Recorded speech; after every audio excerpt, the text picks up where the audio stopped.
ದಾವಣಗೆರೆ ದಕ್ಷಿಣ ವಿಧಾನಸಭಾ ಕ್ಷೇತ್ರದ ಉಪಚುನಾವಣೆಯಲ್ಲಿ ನಾನು ಬಿಜೆಪಿ ಅಭ್ಯರ್ಥಿ ಶ್ರೀನಿವಾಸ್ ದಾಸ್ಕರಿಯಪ್ಪ ಅವರಿಗೆ ಬಾಹ್ಯ ಬೆಂಬಲ ನೀಡುತ್ತೇನೆ ಎಂದು ಸ್ವಾಭಿಮಾನಿ ಬಳಗದ ರಾಜ್ಯಾಧ್ಯಕ್ಷ ಜಿಬಿ ವಿನಯ್ ಕುಮಾರ್ ತಿಳಿಸಿದರು.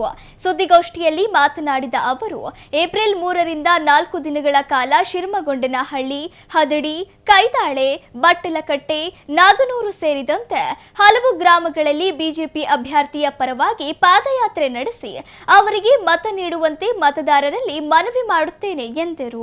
ಶ್ರೀನಿವಾಸ್ ದಾಸ್ಕರಿಯಪ್ಪ ಅವರು ನನಗೆ ಸ್ವಂತ ಸಹೋದರನಂತೆ ಇದ್ದಾರೆ.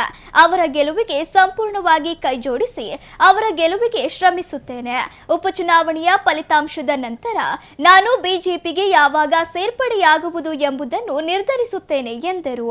ಸುದ್ದಿಗೋಷ್ಠಿಯಲ್ಲಿ ಎಂಎಲ್ಎ ಶಿವನಗೌಡ ನಾಯಕ್, ಕೊಳೇನಹಳ್ಳಿ ಸತೀಶ್, ವಿನಯ್ ಪಾಳೇಗಾರ್, ನಿಜಲಿಂಗಪ್ಪ, ಶರತ್, ಹೇಮಂತ್ ಸೇರಿದಂತೆ ಮತ್ತಿತರರು ಇದ್ದರು. ದಾವಣಗೆರೆ ದಕ್ಷಿಣ ವಿಧಾನಸಭಾ ಕ್ಷೇತ್ರದಲ್ಲಿ ಒಂದು ಐತಿಹಾಸಿಕ ಚುನಾವಣೆ ನಡೀತಾ ಇದೆ, ಉಪಚುನಾವಣೆ ನಡೀತಾ ಇದೆ. ಈ ಚುನಾವಣೆಯಲ್ಲಿ ಕಳೆದ ಈ ಕ್ಷೇತ್ರದಲ್ಲಿ 8 MLA ಕ್ಷೇತ್ರ ಬರುತ್ತೆ ದಾವಣಗೆರೆಯಲ್ಲಿ. ಇದುವರೆಗೂ ಬಿಜೆಪಿ ಒಂದು ಸಾರಿ ಗೆದ್ದಿಲ್ಲ ಈ ಕ್ಷೇತ್ರದಲ್ಲಿ. ಆದರೆ ಈ ಬಾರಿ ಈ ಒಂದು ಉಪಚುನಾವಣೆಯಲ್ಲಿ ನಾವು 100% ಬಿಜೆಪಿನ ಶತಾಯಗತಾಯ ಗೆಲ್ಲಿಸ್ಕೊಳ್ಳೇಬೇಕು ಅಂತಂದು ಎಂಟೈರ್ ಬಿಜೆಪಿ ಟೀಮ್ ಯುನೈಟೆಡ್ ಆಗಿದೆ.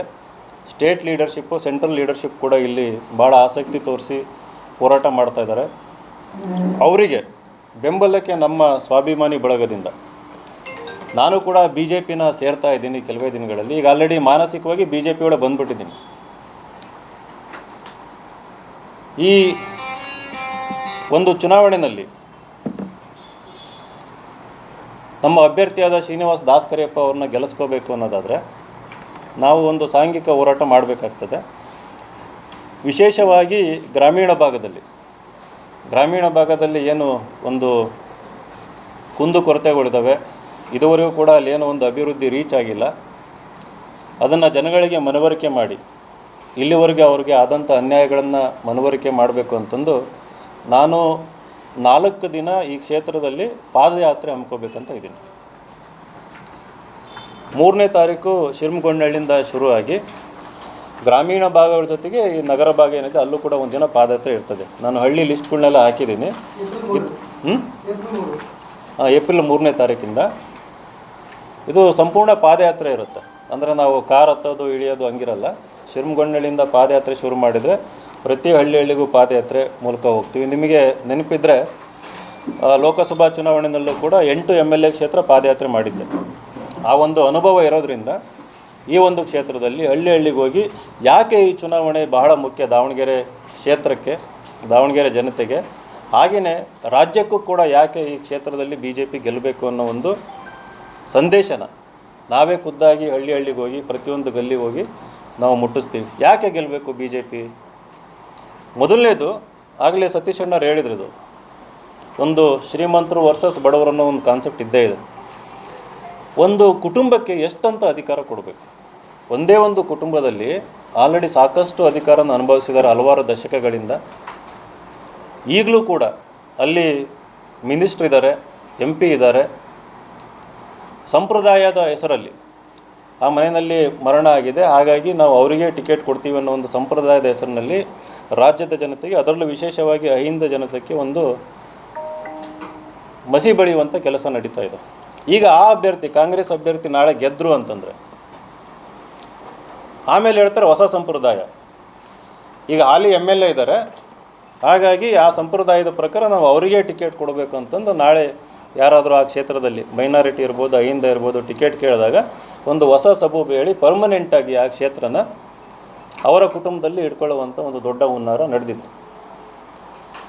ಆಮೇಲೆ ಇವತ್ತು ಬಿಜೆಪಿ ಒಬ್ಬ ಸಾಮಾನ್ಯ ಕಾರ್ಯಕರ್ತ, ಅತ್ಯಂತ ಪ್ರಾಮಾಣಿಕವಾಗಿ ಕೆಲಸ ಮಾಡಿದಂಥ, ಅದರಲ್ಲೂ ಪರಿಶಿಷ್ಟ ಪಂಗಡಕ್ಕೆ ಸೇರಿದಂಥ ಒಬ್ಬ ಅಭ್ಯರ್ಥಿಗೆ ಟಿಕೆಟ್ ಕೊಟ್ಟಿರುವಂಥದ್ದು ಒಂದು ಬದಲಾವಣೆಯ ಸೂಚಕ. ನಿಮಗೆಲ್ಲ ಗೊತ್ತಿರೋಂಗೆ ನಂದು ಕೂಡ ಹೆಸರು ಬಂದಿತ್ತು. ಇಲ್ಲಿ ಈ ಕ್ಷೇತ್ರದಲ್ಲಿ OBC ಅಥವಾ ಅಹಿಂದ ಒಬ್ಬರಿಗೆ ಕೊಡಬೇಕಂತ ಇತ್ತು. ನಾನು ಅದು ಬೇರೆ ಏನಾದರೂ ಕಾರಣ ಇರಲಿ, ಆದರೆ ಶ್ರೀನಿವಾಸ್ ಅವರು ನನ್ನ ಸ್ವಂತ ಸಹೋದರ ಅಂತ ನಾನು ಭಾವಿಸಿ ಅತ್ಯಂತ ಸಂತೋಷದಿಂದ, ಯಾವುದೇ ಅಪೇಕ್ಷೆ ಇಲ್ಲದಂಗೆ, ಯಾವುದೇ ಒತ್ತಡ ಇಲ್ಲದಂಗೆ, ನಾವೇ ಸ್ವಯಂ ಪ್ರೇರಿತರಾಗಿ ಯಾಕೆಂತಂದರೆ ಈ ಒಂದು ಮೆಸೇಜ್ ಹೋಗ್ಬೇಕು. ಇವತ್ತು ಗಾಡ್ ಫಾದರ್ ಇಲ್ಲ ಅಂತಂದರೆ ರಾಜಕಾರಣದಲ್ಲಿ ಬೆಳೆಯೋಕ್ಕಾಗಲ್ಲ ಅನ್ನೋ ಒಂದು ವಾತಾವರಣ ಇದೆ. ನಮ್ಮಂಥ ಪ್ರಾಮಾಣಿಕವಾಗಿ ಕೆಲಸ ಮಾಡೋವಂಥವ್ರು, ಅದರಲ್ಲೂ ಗ್ರಾಸ್ ರೂಟ್ ಲೆವೆಲಲ್ಲಿ ಕೆಲಸ ಮಾಡೋರು ಇವತ್ತು ರಾಜಕೀಯವಾಗಿ ಮೇಲೆ ಬೆಳಿಬೇಕು ಅಂತಂದರೆ ಭಾಳಷ್ಟು ಅಡೆತಡೆಗಳು ಇರ್ತವೆ. ಯಾಕೆಂತಂದರೆ ಇದು ಒಂದು ಈ ಪೊಲಿಟಿಕ್ಸಲ್ಲಿ ಒಂದು ಬಿಸ್ನೆಸ್ ದೊಡ್ಡ ಕಾಂಪ್ಲೆಕ್ಸ್, ಒಂದು ಕೂಟ ವ್ಯವಸ್ಥೆ ಇದೆ. ಅಲ್ಲಿ ಹೊಸಬ್ರಿಗೆ ಅವಕಾಶ ಇರಬಾರ್ದು ಅನ್ನೋ ರೀತಿಯಲ್ಲಿ ಆ ವ್ಯವಸ್ಥೆ ಸೃಷ್ಟಿಯಾಗೋಗಿದೆ. ಈಗ ಅದನ್ನು ಒಡೆದಾಕಬೇಕು, ನಾವೆಲ್ಲ ಬೆಳಿಬೇಕು ಅನ್ನೋದಾದರೆ ಈ ಒಂದು ಕ್ಷೇತ್ರದಲ್ಲಿ ಒಬ್ಬ ಸಾಮಾನ್ಯ ಕಾರ್ಯಕರ್ತ ಆದಂಥ ನಮ್ಮ ಶ್ರೀನಿವಾಸ್ ದಾಸ್ಕರಿಯಪ್ಪ ಅವ್ರನ್ನ ಗೆಲ್ಲಿಸಿಕೊಳ್ಳಬೇಕಾದಂಥ ಅನಿವಾರ್ಯತೆ ಇದೆ. ಆಮೇಲೆ ಎಲ್ಲ ಪ್ರಮುಖ ಲೀಡ್ರುಗಳು ಹೇಳ್ತಾ ಇದ್ದಾರೆ, ನೀವು ಕೇಳಿಸ್ಕೊಂಡಿದ್ದೀರಿ, ಈ ಒಂದು ಚುನಾವಣೆಯಲ್ಲಿ BJP ಗೆದ್ದರೆ ಅದು ಈ ಕರ್ನಾಟಕ ಸರ್ಕಾರದ, ಕಾಂಗ್ರೆಸ್ ಸರ್ಕಾರದ ವಿರುದ್ಧ ಒಂದು ಸಂದೇಶ, ದಿಕ್ಸೂಚಿ ಅಂತಂದು, ಕರ್ನಾಟಕ ಸರ್ಕಾರದ ದುರಾಡಳಿತದ ವಿರುದ್ಧ ಒಂದು ಗಟ್ಟಿ ಸಂದೇಶ ಅಂತಂದು.